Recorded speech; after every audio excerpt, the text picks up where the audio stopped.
देखिए, इससे प्रीवियस वाली वीडियो में हमने थोड़ा सा जो है सेल के बारे में जनरल इंट्रोडक्शन देख लिया था, मतलब सेल ऑर्गन भी देख लिए थे। अब इसके बाद हम देखते हैं आज की वीडियो में, एक तो होते हैं जो सेल ऑर्गन होते हैं ना, उस पर सिंगल लेयर होती है, सिंगल मेम्ब्रेन वाले सेल ऑर्गन। तो इसमें होते हैं सिंगल मेम्ब्रेन वाले सेल ऑर्गन, मतलब जिनके ऊपर एक ही लेयर हो, है ना। इसका एग्जांपल है endoplasmic reticulum, Golgi body, lysosome और वॉक्यूल्स। ये जो चारों सेल ऑर्गन होते हैं, इनके ऊपर सिर्फ एक सिंगल लेयर होती है, सिंगल मेम्ब्रेन वाला सेल ऑर्गन होते हैं। इसके बाद हम देखें कि कुछ सेल ऑर्गन होते हैं जिनके ऊपर सिंगल इनर लेयर भी होती है, फिर उसके ऊपर एक आउटर लेयर भी होती है, मतलब डबल मेम्ब्रेन होती है। तो इसका एग्जाम्पल है आपका, एक तो कौन सा, एक तो क्लोरोप्लास्ट, इसके अलावा प्लास्टिड, इसके अलावा क्लोरोप्लास्ट, प्लास्टिड मतलब क्लोरोप्लास्ट प्लास्टिड में आता, और एक है माइटोकॉन्ड्रिया और एक है आपका न्यूक्लियस। इसके बाद कुछ सेल ऑर्गन ऐसे होते हैं जिसके ऊपर कोई मेम्ब्रेन नहीं होती, मतलब मेम्ब्रेन लेस होते हैं। तो इसका एग्जांपल है राइबोसोम और एक सेंट्रोइल और एक होता है आपका साइटोस्केलेटन। तो जिनके ऊपर कोई मेम्ब्रेन नहीं होती, राइबोसोम, सेंट्रोइल और साइटोस्केलेटन। और जिनके ऊपर एक लेयर होती है या सिंगल लेयर होती है, सिंगल मेम्ब्रेन वाले होते हैं, वो है आपका endoplasmic reticulum, Golgi body, lysosome और वॉक्यूल। इसके अलावा ऐसे सेल ऑर्गन जिनके ऊपर डबल लेयर होती है, वो है आपका इसका एग्जांपल है क्लोरोप्लास्ट, प्लास्टिड, माइटोकॉन्ड्रिया और न्यूक्लियस। अब हम एक एक करके थोड़ा देखेंगे। सबसे पहले हम देखते हैं माइटोकॉन्ड्रिया। अब माइटोकॉन्ड्रिया की अगर हम बात करें तो देखो, एक तो ये इसकी आउटर लेयर है, इसकी इनर लेयर है, और ये अंदर की ओर ऐसे इनर साइड में फोल्डिंग होती है, ऐसे फिंगर लाइक स्ट्रक्चर होती है। अब ये जो होते हैं ना, इसको बोलते हैं क्रिस्टी, और इसके अंदर फील होता है आपका मैट्रिक्स। मैट्रिक्स में क्या होता है, मैट्रिक्स में ना सर्कुलर डीएनए होता है, मतलब राउंड शेप वाला, गोल गोल, है ना। और थोड़ी सी जो मात्रा होती है, थोड़ी सी मात्रा में इसमें आरएनए भी पाया जाता है। इसके अलावा अब ये जो आपके इसमें क्रिस्टी देख रहे हैं, क्रिस्टी पे अब देखो, क्रिस्टी का एरिया, सरफेस एरिया जितना ज़्यादा होगा उसमें उतने जाना है। ये ग्रीन कलर के दिख रहे हैं, ये F0 और F1 जो पार्टिकल होते हैं उतने ज़्यादा होते हैं ऑक्सीसोम वाले। ये एटीपी का सिंथेसिस करते, जितनी ज़्यादा एटीपी का वो करेंगे सिंथेसिस, और उतनी ज़्यादा एनर्जी प्रोडक्शन होगी, ठीक है। और इसकी अगर हम बात करें तो हम इसको मतलब कोशिका में कोशिकांग, मतलब एक तरीके से हम इसको यूँ बोल सकते हैं।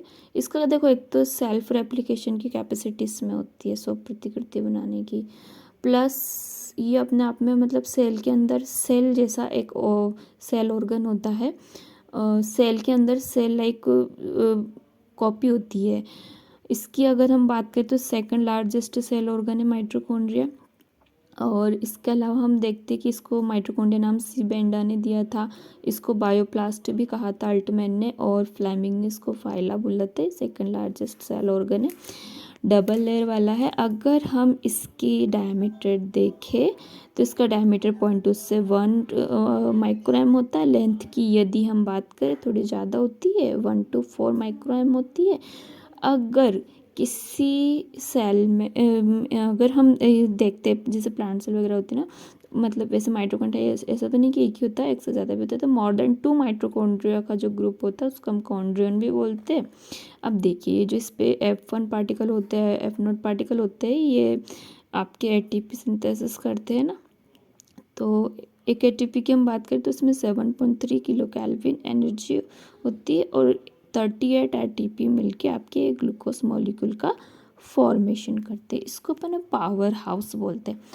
मतलब किसी भी बॉडी पार्ट में या किसी सेल, किसी भी ऑर्गन में, मतलब किसी भी अंग में यदि आपके माइटोकॉन्ड्रिया का नंबर ज़्यादा है, इसकी संख्या ज़्यादा है, तो उसमें उतनी ज़्यादा एनर्जी प्रोडक्ट होगी। जैसे कि आपने अपने जो बर्ड्स होते हैं, पक्षी होते हैं, उनकी जो विंग्स पार्ट होते हैं, मतलब पंख वाले हिस्से, पंख वाले, तो उनकी जो सेल होती है ना, उसमें माइटोकॉन्ड्रिया का नंबर बहुत ज़्यादा होती है, क्योंकि उनको वो उड़ने के लिए एनर्जी ज़्यादा होती है। मतलब जितने ज़्यादा माइटोकॉन्ड्रिया, तो सेल के अंदर उतना ज़्यादा जो है एनर्जी प्रोडक्शन, क्योंकि इसको अपन पावर हाउस ऑफ सेल भी कहते हैं।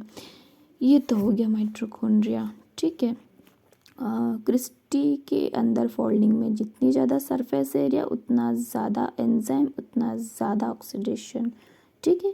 और इसके डीएनए की बात करें तो इसमें जो है सर्कुलर डीएनए होता है, जिसमें सेल्फ रेप्लिकेशन की जो है कैपेसिटी होती है।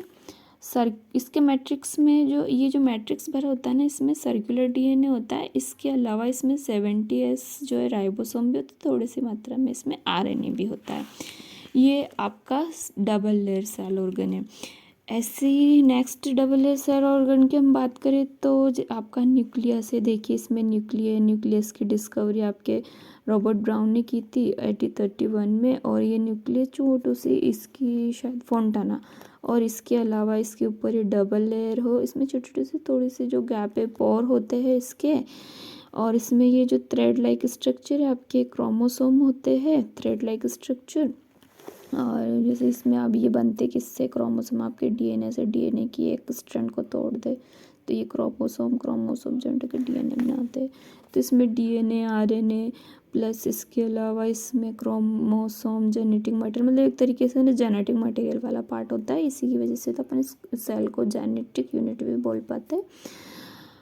अब इसको अपन सेल डिवीज़न की किस स्टेज में बहुत क्लियरली देख सकते हैं, तो इंटरफेज स्टेज के अंदर it can be seen clearly in interphase cell division stage.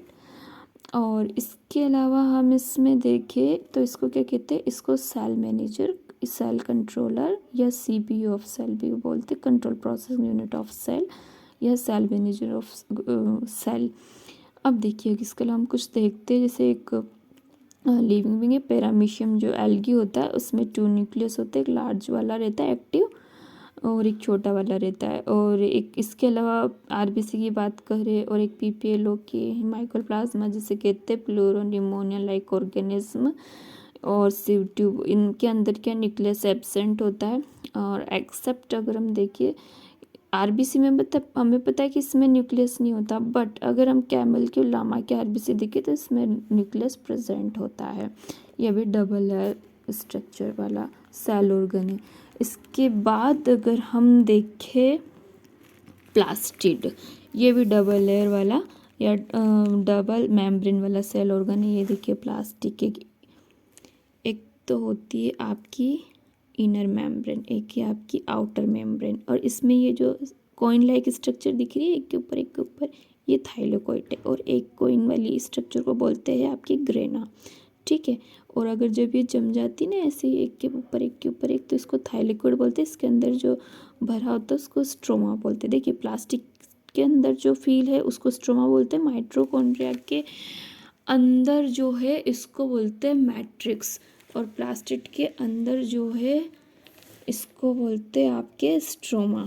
इसके बाद हम बात करें प्लास्टिड डबल मेम्ब्रेन है। अब देखिए इसके लेंथ की हम बात करें तो 5 to 10 माइक्रोग्राम होता है, और विथ की अगर हम बात करें 2 to 4 माइक्रोग्राम होती है। अब इसके अलावा हम बात करें क्या कंटेंट करता है, इसमें एंजाइम्स होते हैं जो किसके लिए रिक्वायर होते हैं, फॉर सिंथेसिस ऑफ आपके कार्बोहाइड्रेट एंड प्रोटीन। अब देखिए ये लॉन्गेस्ट सेल ऑर्गन होता है प्लांट सेल के अंदर हम बात करें तो प्लास्टिस्ट लॉन्गेस्ट सेल ऑर्गन होता है।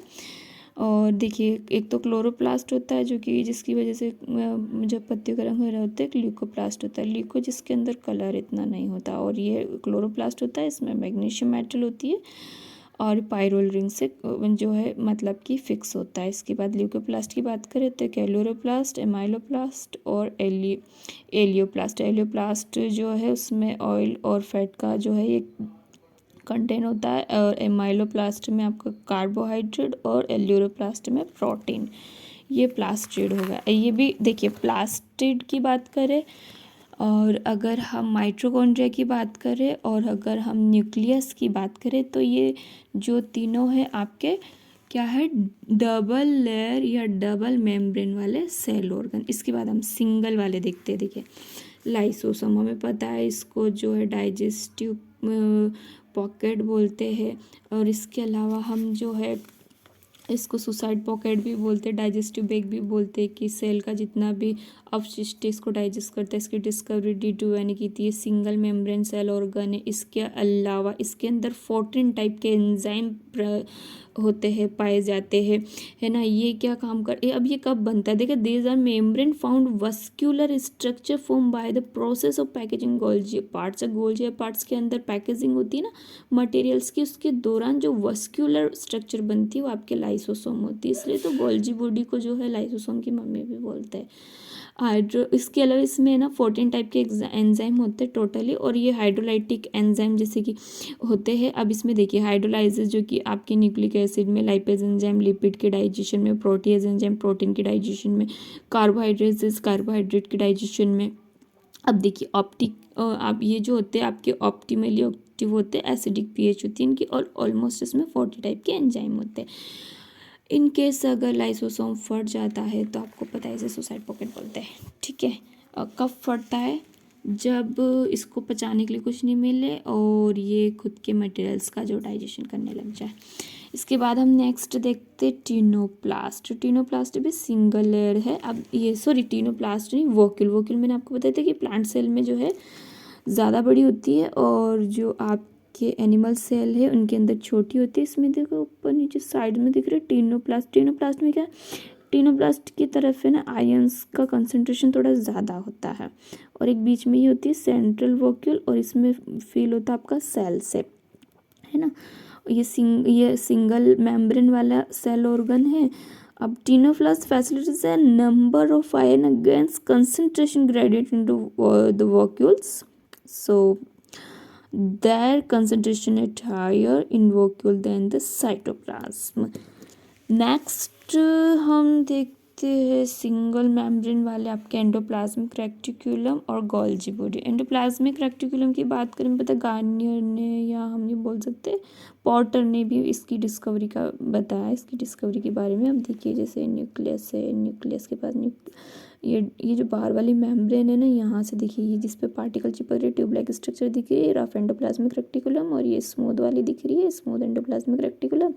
ये प्रोटीन सिंथेसिस करती है, लिपिड का करती है, ठीक है। ये चिकनी वाली है, ये खुरदुरी वाली है। इसके बाद देखते हैं ये एक इंटरसेलुलर ट्रांसपोर्ट ऑर्गन है, इंटर स्केलेटन ऑफ सेल बनाती है। ये अगर हम बात करें तो जो आपके जो होती है रफ वाली, जिसके ऊपर राइबोसोम के पार्टिकल ऐड होते हैं, इनसाइड एंडोप्लाज्मिक रेक्टिकुलम होती है, मतलब अंदर की ओर जो रहती है तो ल्यूमिनल होती है, और जो इधर बाहर की तरफ साइटोप्लाज्म की ये जो अंदर की ओर है ना, ये तो है आपके ल्यूमिनल, और ये जो बाहर की तरफ है जहाँ साइटोप्लाज्म आ रहा है इसको बोलते हैं एक्स्ट्रा ल्यूमिनल। अगर हम स्मूथ एंडोप्लाज्मिक रेक्टिकुलम की बात करें तो मेसोसाइट सिंथेसिस ऑफ लिपिड करती है।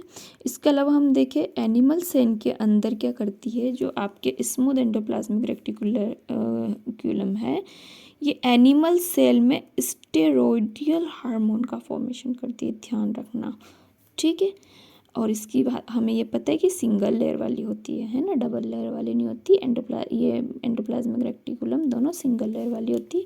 लास्ट हमारा सिंगल लेयर वाला बच रहा है गोल्जी बॉडी। गोल्जी बॉडी में पता है कैमिला गोल्जी ने जो आउल है उसकी न्यूरॉन में डिस्कवरी की थी। गोल्जी बॉडी की लॉन्गेस्ट सेल ऑर्गन होता है, लार्जेस्ट सेल ऑर्गन होता है सेल के अंदर, और ये भी डबल, ये जो होता है आपका गोल्जी बॉडी ना ये आपका होता है सिंगल लेयर वाला, है ना, ये आपके सिंगल लेयर वाला होता है ना बाबा ना, ये सिंगल लेयर वाला होता है।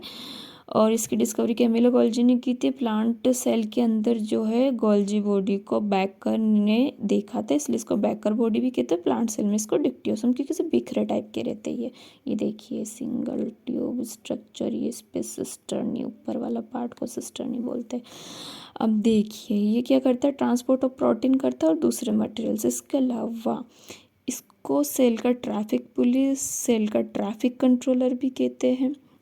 देखिए अगर हम सेल का कंट्रोलर की बात करें तो सेल कंट्रोलर होता है आपका न्यूक्लियस, और सेल का जो ट्रैफिक पुलिस है सेल का जो ट्रैफिक कंट्रोलर होता है, क्योंकि जो ही ट्रांसपोर्ट करने का काम करता है ना, इसलिए मटेरियल्स को। और इसकी जब ये ऐसे ट्रांसपोर्टेशन के दौरान जो ऐसे वस्कुलर गोल स्ट्रक्चर बन जाती है वही लाइसोसोम होता है। तो इसीलिए गोल्जी बॉडी को लाइसोसोम की मम्मी भी बोलते हैं, है ना। ये सिंगल लेयर मेम्ब्रेन वाली होती है, सेल ऑर्गन होता है। लाइसोसोम फॉर्मेशन में सेल, ये जो ऑल ऑर्गन है उनकी मदर भी, क्योंकि देखिए गोल्जी बॉडी से आपके लाइसोसोम है, आपके जो है सिस्टर वो क्या बोलते हैं ट्यूब लाइक स्ट्रक्चर, जितनी भी ट्यूब है मतलब साइटोस्केलेटन वाली है, एंडोप्लाज्मिक रेक्टिकुलम की ट्यूब है, लाइसोसोम है, मतलब इन सबका क्या थोड़ा थोड़ा फॉर्मेशन होता है, इसलिए इसको लाइसोसोम को जो है आपके ऑल ऑर्गन की मम्मी भी बोलते हैं, ऑल सेल ऑर्गन की। अब देखो इसकी जो इम्पोर्टेंट साइट होती है वो फॉर्मेशन ऑफ ग्लाइकोप्रोटीन और ग्लाइकोलिपिड करती है ना, गप गप, एक तो ग्लाइकोप्रोटीन और एक ग्लाइकोलिपिड। और इसके अलावा हम बात करें तो इसका प्रिंसिपल फंक्शन होता है क्या, पैकेजिंग मटेरियल्स को पैक करना।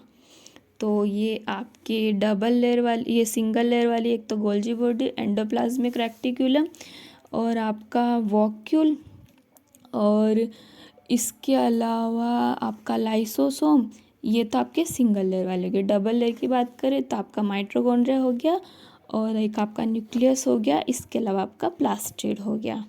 बाकी का नेक्स्ट में।